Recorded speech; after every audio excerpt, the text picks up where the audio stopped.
నమస్తే అండి. నేను వాణి. నా ఛానల్ ఫస్ట్ టైం చూస్తుంటే ప్లీజ్ సబ్స్క్రైబ్ చేసుకోండి. లైక్ చేసి షేర్ చేయండి.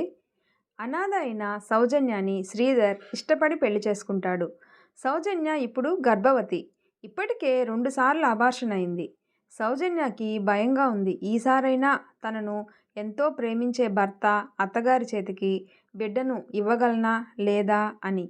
కానీ సౌజన్య జీవితంలో అనుకోని పరిస్థితులు ఎదురయ్యాయి. సౌజన్యకి ఏం జరిగిందో వినండి. Happy birthday Sridhar, happy birthday Sridhar అని ఫ్రెండ్సు, బంధువులు అంతా విష్ చేస్తుంటే 5 స్టార్ హోటల్లో అంగరంగ వైభవంగా బర్త్డే వేడుకలు జరుగుతున్నాయి.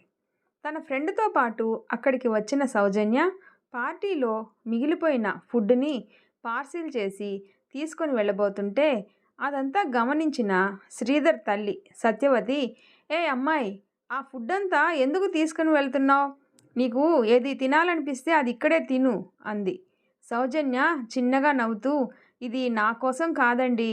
మరి మీ దగ్గర ఉన్న డబ్బుతో ఇక్కడ మీరు సంతోషంగా సంబరాలు జరుపుకుంటున్నారు. కానీ అక్కడ చాలామంది తినడానికి తిండి లేక అల్లాడిపోతున్నారు. మీరు ఎలాగూ ఇవన్నీ వేస్ట్గానే పడేస్తారు కదండి. మీరేం అనుకోపోతే నేను వీటిని తీసుకొని వెళ్ళొచ్చా అని ప్రాధేయంగా అడుగుతుంది సౌజన్య. సౌజన్య మాటలు విని సత్యవతి, శ్రీధర్లు ఏం మాట్లాడకుండా ఆశ్చర్యంగా సౌజన్య వైపు చూస్తారు. ఏంటండి అలా చూస్తున్నారు? మీరేం భయపడకండి. ఇవన్నీ వారికి మీ పేరుతోనే అందిస్తాను. మీ సొమ్ము తీసుకెళ్ళి నాది అని చెప్పి పంచలేను. ఎందుకంటే నాకు కూడా అంత స్తోమత లేదు. నేను కూడా ఒక అనాథని. ఒక అనాథగా వారి ఆకలి బాధ తెలిసిన దానిగా అడుగుతున్నాను. ఇవన్నీ నేను తీసుకెళ్ళనా అండి అని మరోసారి అభ్యర్థనగా వేడుకుంది సౌజన్య. సౌజన్య మంచి మనసు నచ్చి అలాగే తీసుకువెళ్ళు అంటుంది సత్యవతి. థ్యాంక్ యూ అండి అని పార్టీలో మిగిలిన భోజనాలన్నీ తీసుకొని అనాథ పిల్లల దగ్గరికి వెళ్ళి వారి ఆకలి తీరుస్తుంది సౌజన్య. సౌజన్య మంచి మనసు, కల్మషం లేని హృదయం, నిస్వార్థమైన చిరునవ్వు చూసి శ్రీధర్ సౌజన్యాన్ని ఇష్టపడతాడు. వెనక ముందు ఎవరూ లేని సౌజన్య గురించి అమ్మతో చెప్పి సౌజన్యతో మాట్లాడి పెళ్లి చేసుకుంటాడు. సౌజన్య పెళ్లి చేసుకొని అత్తారింట్లో అడుగుపెట్టింది. అత్తగారి అభిప్రాయాలు ఏ విధంగా ఉంటాయో, భర్త అభిరుచులు ఎలా ఉంటాయో అని మొదట్లో కంగారు పడుతుంది. కానీ శ్రీధర్ తల్లి సత్యవతి తనని అత్తలా కాకుండా తల్లిలా చూసుకోవడం చూసి కొన్ని రోజులకు అన్నీ సర్దుకొని సౌజన్య ఇంట్లో వారితో కలిసిపోతుంది. అత్తగారిని తల్లిలా చూసుకుంటుంది. ఉదయాన్నే 5 గంటలకి లేచి చకచకా ఇంటి పనంతా పూర్తి చేసుకొని భర్తకి టిఫిన్ చేయడానికి వంటగదిలో దూరిపోతుంది. నిద్ర లేచిన శ్రీధర్ సౌజన్యాన్ని వెతుక్కుంటూ వంటగదికి వస్తాడు. సౌజన్య వంట చేయడం చూసి వెనక నుండి వచ్చి సౌజన్యాన్ని గట్టిగా హత్తుకొని గుడ్ మార్నింగ్ సౌజీ అంటూ ఆమె నడుము చుట్టేస్తాడు. అబ్బా ఏంటండి ఇది, వదలండి, అత్తయ్య గారు చూస్తారు. చూస్తే ఏంటంట? నేను పట్టుకుంది నా పెళ్ళాన్ని, పక్కింటి అమ్మాయిని కాదు. నీకు తెలుసా, ఈ ప్రాపర్టీపై ఫుల్ రైట్స్ నావే అమ్మా. పట్టుకోవడం కాదు, ముద్దు కూడా పెట్టుకుంటాను. ఏంటంట అంటూ సౌజన్య మెడపై చిన్నగా ముద్దు పెడతాడు. శ్రీధర్ చేతులు వదిలించుకొని శ్రీధర్కి ఎదురుగా నిలబడి, రాను మీ అల్లరి మరీ ఎక్కువైపోతుంది. వెళ్ళండి, వెళ్ళి రెడీ అవ్వండి. రాక్షసి, అమ్మ ఇంకా నిద్ర లేవలేదే. అయినా సరే మీ వేషాలన్నీ ఇక్కడ కాదు అంటూ శ్రీధర్ని బెదిరిస్తున్నట్లుగా శ్రీధర్ వైపు చూస్తూ, వెళ్ళండి అంటూ చేతిలోని గరిటతో బయటికి వెళ్ళండి అన్నట్లు దారి వైపు చూపిస్తుంది. చిరుకోపంగా అలాగే అంటాడు శ్రీధర్. అలాగే అంటూ ఇంకా ఇక్కడే ఉన్నారేంటి? మీరు వచ్చేలోపు మీకోసం టిఫిన్ రెడీ చేసి ఉంచుతాను, నడవండి అంటూ శ్రీధర్ వీపుపై చేతులు వేసి వంటగది నుండి బయటకు నెట్టేస్తుంది. శ్రీధర్ తన గదిలోకి వెళ్ళి స్నానం పూర్తి చేస్తాడు. ఇక్కడ సౌజన్య కూడా టిఫిన్ చేయడం పూర్తి చేసి శ్రీధర్ ఇంకా రాలేదే అని శ్రీధర్ అని పిలుస్తూ గదిలోకి వెళ్తుంది. గదిలోకి వెళ్ళి చూసిన సౌజన్య శ్రీధర్ ఇంకా రెడీ కాకపోవడంతో, ఏంటండి ఇంకా రెడీ కాలేదా? అవతల ఆఫీస్కి టైం అవుతుంది అంటూ దగ్గరికి వచ్చి గబగబా షర్ట్ బటన్స్ పెట్టి మొహానికి పౌడర్ అద్ది క్రాఫ్ సరిచేసి చేతికి వాచి పెట్టి పర్ఫెక్ట్ మిస్టర్ హీరో, ఇక పదండి టిఫిన్ చేద్దురు గాని అంటూ శ్రీధర్ మొహం వైపు చూస్తుంది. సౌజన్య తనని రెడీ చేస్తుంటే తనని అలాగే చూస్తూ ఉండిపోయాడు శ్రీధర్. ఏంటండి అలాగే చూస్తూ ఉండిపోయారు, పదండి అనే సౌజన్య పిలుపుతో తన వెనక నడుస్తూ వస్తాడు. సౌజన్య శ్రీధర్కి టిఫిన్ వడ్డించి పక్కనే నిలబడుతుంది. శ్రీధర్ మెల్లిగా తింటుంటే మీరిలా తింటే ఈరోజు తినడం అయినట్టే అని శ్రీధర్ చేతిలో నుండి ప్లేట్ తీసుకొని తన చేతితో గబగబా తినిపించి చేయి కడుక్కొని తన చేతితో శ్రీధర్ పెదాలని సున్నితంగా తుడిచి ఇక బయలుదేరండి అంటూ శ్రీధర్ చేతికి బాక్స్ అందిస్తుంది. ఓకే అంటూ సౌజన్య మొహాన్ని తన చేతుల్లోకి తీసుకొని నుదుటిన ముద్దాడి ఆఫీస్కి బయలుదేరుతాడు శ్రీధర్. శ్రీధర్ ఆఫీస్కి వెళ్ళగానే అత్తయ్య గారిని నిద్రలేపి టిఫిన్ పెట్టి తను కూడా టిఫిన్ చేసేసి గిన్నెలన్నీ కడుగుతుంది. కాసేపటికి గదిలో ఉన్న అత్తయ్య గారి దగ్గరికి వెళ్ళి అత్తయ్య గారు ఇదిగో ట్యాబ్లెట్స్ వేసుకోండి అంటూ అత్తయ్య ముందు నిలబడుతుంది. నీకెందుకమ్మా శ్రమ, నేను వేసుకుని ఉండేదాన్ని కదా, ఇప్పటికే ఇంటి పని అంతా నీ నెత్తిన వేసుకొని చేస్తూ ఒక్కదానివే అలసిపోతున్నావు, కాస్త నీ ఆరోగ్యం గురించి కూడా శ్రద్ధ తీసుకో అంది సత్యవతి. ఆరోగ్యంది ఏముంది అత్తయ్య, టైంకి తిని వేళకు నిద్రపోతే ఏ అలసట ఉండదు, అయినా రోజంతా ఇంట్లో చేసే పని ఏముంటుంది అత్తయ్య, ఆయన్ని ఆఫీస్కి పంపించేశాక తిని పడుకుంటే మళ్ళీ ఆయన వచ్చే టైంకి కానీ నిద్ర లేవను, నాకేమవుతుంది, అయినా దీంట్లో శ్రమేముంది అత్తయ్య, నా భర్త అత్తగారి పనులు చూసుకోవడం కూడా పెద్ద కష్టమేనా, ముందు మీరు టాబ్లెట్లు వేసుకోండి అని చేతికి మాత్రలు అందించి మరో చేతితో వాటర్ ఇస్తుంది. అత్తయ్య మాత్రలు వేసుకున్నాక సరే అత్తయ్య కాసేపు రెస్ట్ తీసుకోండి అంటూ తన గదికి వెళ్ళబోతుంటే కళ్ళకు మైకం కమ్మినట్లు అనిపించి ఉన్న చోటే కుప్పకూలిపోతుంది. సౌజన్య పడిపోవడం చూసిన సత్యవతి కంగారుగా వచ్చి సౌజన్యాని తన ఒళ్ళో పడుకోబెట్టుకొని అమ్మా సౌజన్య ఏమైందమ్మా, లే సౌజన్య కళ్ళు తెరిచి నన్ను చూడు అంటూ బుగ్గలపై తడుతూ పిలుస్తుంది. ఎంతకీ సౌజన్యలో చలనం కనిపించకపోయేసరికి పరుగున వెళ్ళి వాటర్ గ్లాస్ అందుకొని మొహంపై వాటర్ చల్లి సౌజన్య అంటూ మళ్ళీ పిలుస్తుంది. సౌజన్య నెమ్మదిగా కళ్ళు తెరిచి చూస్తుంది. సౌజన్యకేమీ కానందుకు గట్టిగా ఊపిరి పీల్చుకొని ఏమైంది సౌజన్య, ఎందుకు అలా పడిపోయావు అని అడుగుతుంది. ఏమో అత్తయ్య, కళ్ళు తిరిగినట్టు అయింది. సరే ముందు లేగు, హాస్పిటల్కి వెళ్దాం పదా. అయ్యో ఈ మాత్రం దానికే హాస్పిటల్కి ఎందుకు అత్తయ్య, ఒంట్లో కాస్త నీరసంగా ఉండి అలా పడిపోయి ఉంటాను, కాసేపు పడుకుంటే అదే సెట్ అవుతుంది, మీరేం కంగారు పడకండి. అదేం కుదరదు, నువ్వు నాకేం చెప్పకు సౌజన్య, ముందు పద హాస్పిటల్కి అని బలవంతంగా సౌజన్యాని హాస్పిటల్కి తీసుకొని వస్తుంది. వస్తూ శ్రీధర్కి ఫోన్ చేసి విషయం చెప్తుంది సత్యవతి. శ్రీధర్ ఆఫీస్ నుండి అటు నుండి అటే హాస్పిటల్కి వస్తాడు. హాస్పిటల్కి వెళ్ళి సత్యవతి సౌజన్య ఇద్దరూ వెయిటింగ్ హాల్లో కూర్చొని ఉన్నారు. కాసేపటికి వారి దగ్గరికి శ్రీధర్ కూడా వచ్చాడు. శ్రీధర్ వెళ్ళి సౌజన్య పక్కన కూర్చొని సౌజన్య చేతిని తన చేతిలోకి తీసుకొని ఏమైంది సౌజన్య, నీకేం కాలేదు కదా అంటూ కంగారుగా అడిగాడు. అబ్బా ఏం కాలేదండి, వద్దంటున్నా వినకుండా అత్తయ్య గారే హాస్పిటల్కి వరకు తీసుకొని వచ్చారు. మరో చేతితో సౌజీ తలని నిమురుతూ సర్లే టెస్ట్ చేయించుకోవడం మనకే మంచిది కదా సౌజన్య, నేను 2-3 రోజులుగా చూస్తున్నాను, నువ్వు ఎప్పటిలా లేవు, చాలా నీరసంగా ఉన్నావు అన్నాడు శ్రీధర్. భర్త ప్రేమని చూసి మురిసిపోయి శ్రీధర్ భుజంపై తల వాల్చుతుంది. కాసేపటికి డాక్టర్ గారు పిలవడంతో సత్యవతి సౌజన్య ఇద్దరూ లోపలికి వెళ్తారు. సౌజన్యాన్ని చెక్ చేసిన డాక్టర్ నవ్వుతూ భయపడాల్సిన అవసరం లేదు, మీరు తల్లి కాబోతున్నారు అని చెప్తుంది. అది విన్న సత్యవతి సంతోషంతో వచ్చి ఆ విషయాన్ని కొడుకుతో చెప్పి సంబరపడిపోతుంది. శ్రీధర్ సౌజన్య మొహాన్ని చేతిలోకి తీసుకొని నిజమేనా అని కళ్ళతోనే అడుగుతాడు. నిజమే అన్నట్లు కళ్ళతోనే చెప్తుంది. శ్రీధర్ సత్యవతి సంతోషంగా ఇంటికి బయలుదేరతారు. కానీ సౌజన్యకి ఒకవైపు సంతోషంగా ఉన్నా మరోవైపు కాస్త భయంగా కూడా ఉంది. గతం గురించి ఆలోచిస్తూ ఉండగానే ఇంటికి చేరుకుంటారు. ఇంటికి చేరుకున్నాక సత్యవతి సౌజన్యాన్ని ఒక్క పని కూడా చేయనివ్వకుండా అన్ని పనులు తనే చేసుకుంటుంది. రాత్రికి భోజనానికి సౌజన్యకి ఇష్టమైన వంటకాలు ఏర్పాటు చేసి కొడుకు కోడల్ని భోజనానికి పిలుస్తుంది. ముగ్గురు కలిసి భోజనం చేశాక సౌజన్య గిన్నెలు సర్దబోతుంటే సత్యవతి సర్దనివ్వకుండా, అమ్మా సౌజన్య, నీకెందుకు ఈ పనులన్నీ?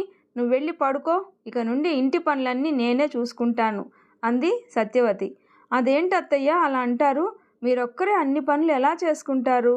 కాస్త నన్ను కూడా సహాయం చేయనివ్వండి. భలే దానివే, నువ్వు అసలే ఒట్టి మనిషివి కూడా కాదు. నీతో ఎలా పనులు చేయించుకుంటాను?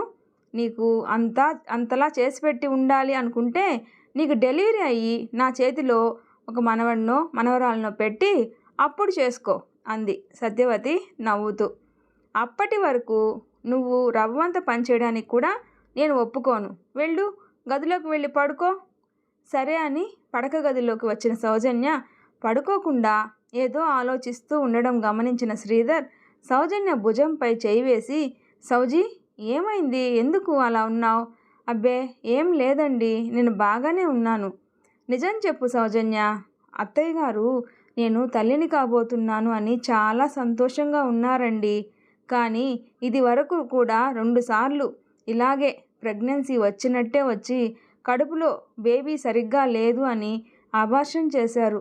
కళ్ళల్లో నీళ్లు తిరుగుతుంటే ఈసారి కూడా అలాంటిది ఏదైనా జరిగితే అని భయంగా ఉందండి. సౌజన్యని తన గుండెలకి హత్తుకొని, లేదు సౌజన్య, లేదు, నువ్వు భయపడకు, అలాంటిదేం జరగదు. ఈసారి మన బిడ్డ క్షేమంగా ఉంటుంది. ఆ క్షణం కోసం నువ్వు ఎదురు చూస్తూ ఉండు. నువ్వు ఖచ్చితంగా తల్లివవుతావు. ఆ దేవుడు ఈసారి మనకు అన్యాయం చేయడు. శ్రీధర్ మాటలు వినగానే కాస్త ధైర్యంగా అనిపించి భర్త ఒడిలో తలపెట్టి పడుకుంటుంది. శ్రీధర్ భార్యకి ధైర్యం చెప్పాడే కానీ అతని మనసులో కూడా అదే భయంగా ఉంది. సౌజన్య మొహాన్ని చూస్తూ ఈసారి కూడా అలా జరిగితే సౌజన్య తట్టుకుంటుందా అని బాధపడతాడు. అలా ఆలోచిస్తూ బెడ్కి నడుమానించి అలాగే పడుకుంటాడు. రోజులు గడిచిపోతున్నాయి. తల్లి లేని సౌజన్యాని సత్యవతి తల్లి కన్నా ఎక్కువగా చూసుకుంటుంది. సౌజన్యకి ఏది కావాలంటే అది చేసి పెడుతూ కాలు కింద పెట్టకుండా చూసుకుంటూ ఉంది. చూస్తూ ఉండగానే సౌజన్యకి నెలలు నిండాయి. 3 రోజులుగా ఉరుములు మెరుపులతో కూడిన తీవ్రమైన వర్షం కురుస్తుంది. గాలి తీవ్రతకు చెట్లు విరిగి పడుతూ ఉన్నాయి. ఎక్కడికక్కడే ట్రాఫిక్ నిలిచిపోయింది. అలాంటి సమయంలో సౌజన్యకి పురిటి నొప్పులు స్టార్ట్ అయ్యాయి. నొప్పులతో బాధపడుతున్న సౌజన్యాని శ్రీధర్, సత్యవతి హాస్పిటల్కి తీసుకొని వెళ్ళారు. ట్రాఫిక్ ఇబ్బందుల వలన కాస్త ఆలస్యంగా హాస్పిటల్కి చేరుకుంటారు. సౌజన్యాన్ని చూసిన డాక్టర్ వెంటనే ఆపరేషన్ థియేటర్కి తీసుకెళ్తుండగా సౌజన్య గట్టిగా శ్రీధర్ చేయి పట్టుకొని, ఏమండి, నాకు భయంగా ఉంది అంది.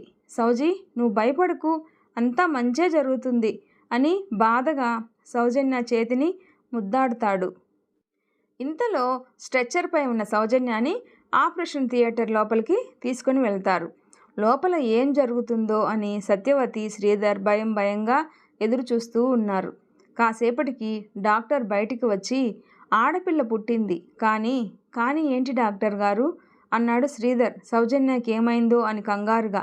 పాప పురిట్లోనే చనిపోయింది. వీక్గా ఉండడంతో గర్భసంచి కూడా తీసేశాము. ఇక తనకి పిల్లలు పుట్టే అవకాశం లేదు. సారీ మిస్టర్ అని చెప్పి అక్కడి నుండి వెళ్ళిపోతుంది.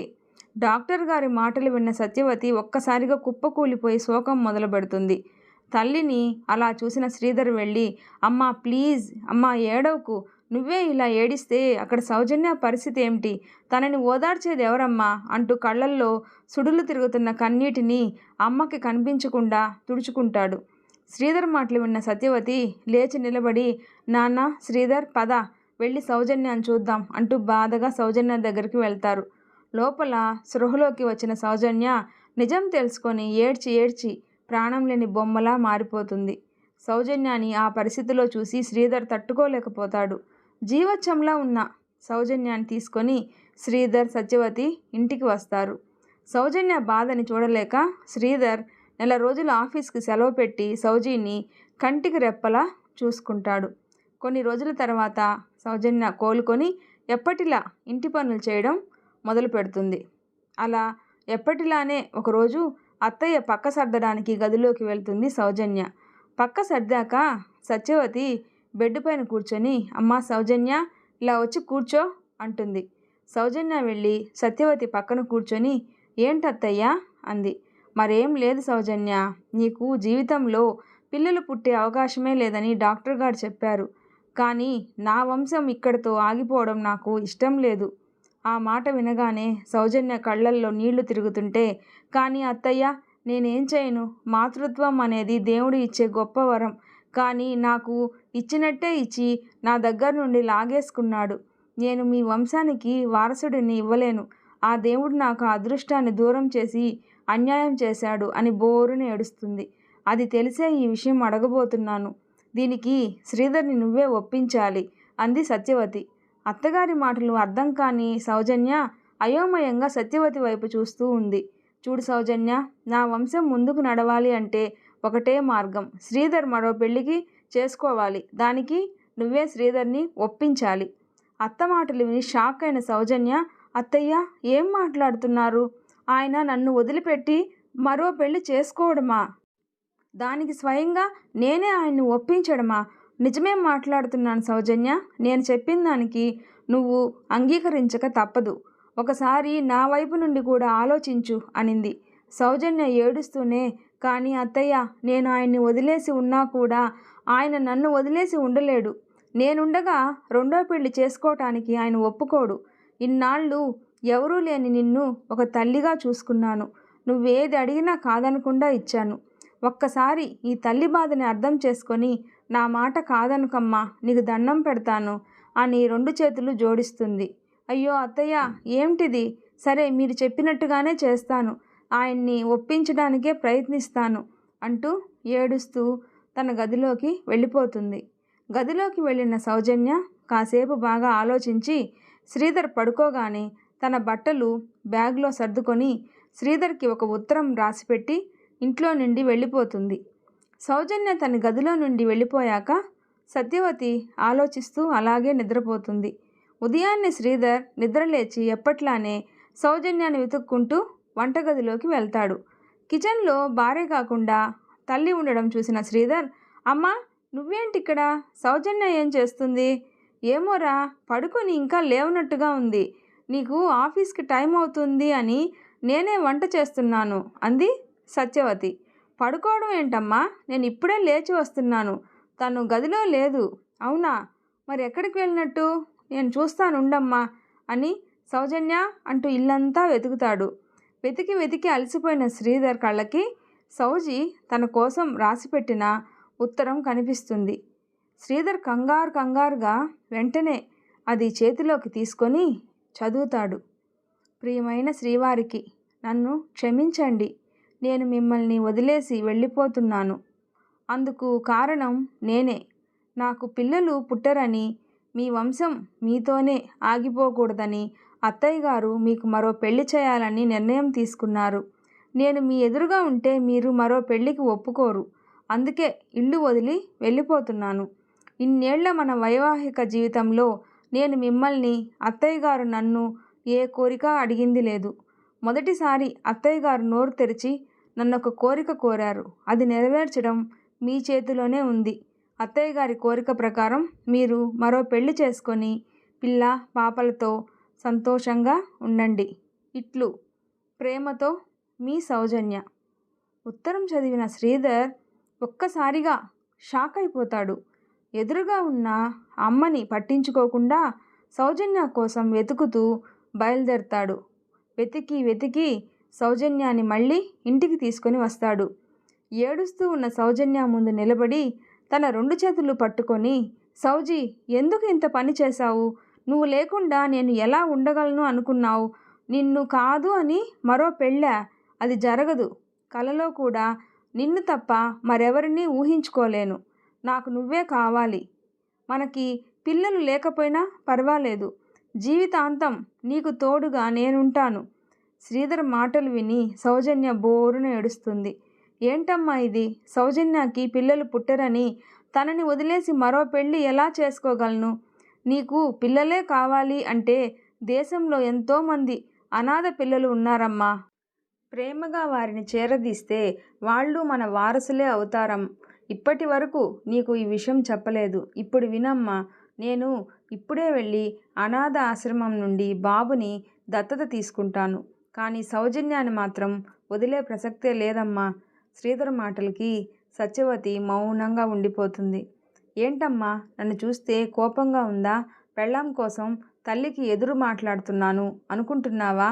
అన్నాడు శ్రీధర్. శ్రీధర్ మొహాన్ని చేతిలోకి తీసుకొని, లేదు నాన్న, నిన్ను చూస్తే చాలా గర్వంగా ఉంది. నీకు వచ్చిన ఆలోచన నాకెందుకు రాలేదు అని సిగ్గుగా ఉంది. అర్థం చేసుకున్నందుకు చాలా సంతోషంగా ఉందమ్మా. ఇప్పుడే నేను సౌజన్య వెళ్ళి ఒక బాబుని తీసుకొని వస్తాం అని వెంటనే ఆశ్రమానికి వెళ్ళి అక్కడ ఫార్మాలిటీస్ అన్నీ పూర్తి చేసి బాబుని తీసుకొని ఇంటికి వచ్చి తల్లి దగ్గరికి వెళ్ళి, వీడిని నీ వారసుడిగా అంగీకరిస్తావా అమ్మా?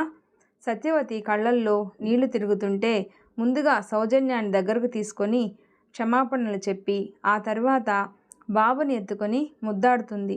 ఆ తర్వాత నుండి సత్యవతి ఎంతో సంతోషంగా శ్రీధర్ తీసుకొచ్చిన బాబుని తన మనవడిగా ప్రేమగా చూసుకుంటూ ఉంది. సౌజన్య, శ్రీధర్లు కూడా పిల్లలు పుట్టరు అనే బాధను మర్చిపోయి ఆ బాబునే తమ సొంత బిడ్డలాగా చూసుకుంటున్నారు. ఆ కుటుంబం అంతా ఎంతో సంతోషంగా ఉంది. నా వీడియో నచ్చితే ప్లీజ్ లైక్ చేసి షేర్ చేయండి, సబ్స్క్రైబ్ చేసుకోండి. ఇలాంటి మంచి వీడియోలు పోస్ట్ చేయడానికి నాకు సపోర్ట్ ఇవ్వండి. Thanks for watching.